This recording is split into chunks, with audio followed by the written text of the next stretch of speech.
Hello mga kaguro, good news po dahil ngayong araw ay naglabas ulit ang DBM ng panibago na namang Notice of Cash Allocation o NCA para sa PBB 2022 ng ilang mga schools and other government agencies.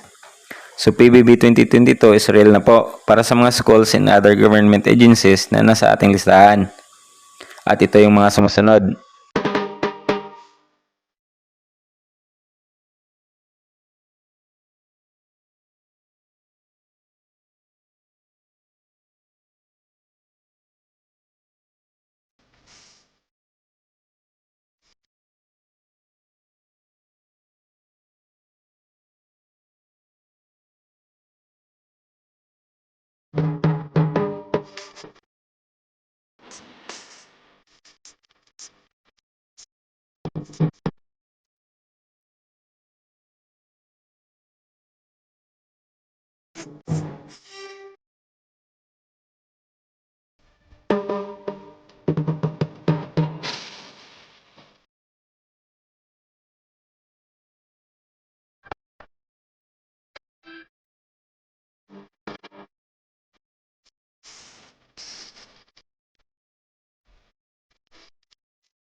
Ayan mga kaguro, yung ibang mga schools and other government agencies na nakatanggap na ng kanilang Notice of Cash Allocation o NCA para sa PBB 22 simula kahapon at sa ngayong araw.